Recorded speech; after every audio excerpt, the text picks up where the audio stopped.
The man standing before us is named Lingmo, but he was ruthlessly murdered by the elders. Just as his life was about to be taken away, the renowned cultivator, Kankanzi, took possession of his body. Lingmo, who stands before us now, is no longer the Lingmo who could be subjected to mistreatment. I will personally seek retribution against all those who have previously mistreated me. As Lingmo approached the door of the luxurious Lin family villa, he could hear the sound of arguments emanating from within. It was probably uncle, second uncle, and once again engaged in a heated dispute. Just as Lingmo opened the door and stepped inside, the tumultuous noise in the living room abruptly came to a halt. Lingmo's aunt, Linglong, greeted him with a forced smile and said, "Amu, you're back. Your grandfather went to the hospital for a checkup and will return soon." Lingmo replied softly,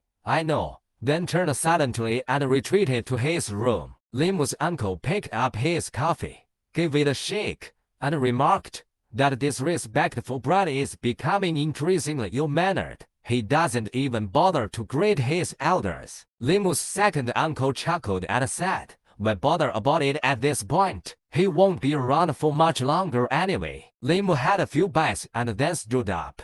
Saying, "I'm done eating," he turned around and left, making his way to the balcony, where he expressed, "Mom, Dad, you departed too soon. You didn't witness the current disarray of the Lin family." At that moment, Lingmo's second uncle approached and commented, "Amu, reminiscing about your parents again?" Lingmo inquired, "Is there something you wanted to discuss, second uncle?"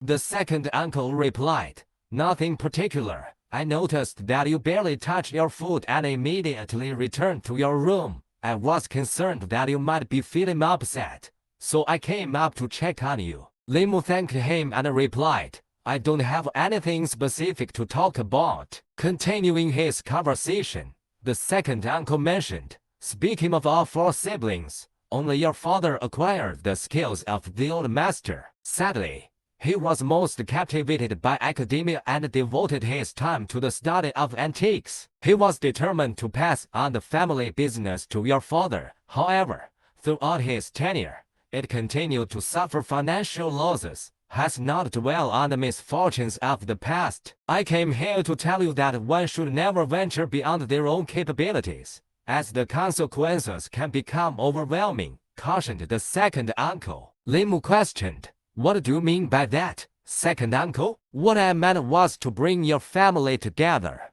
the second uncle exclaimed with faint panic. "Something terrible has happened. Amu fell from upstairs.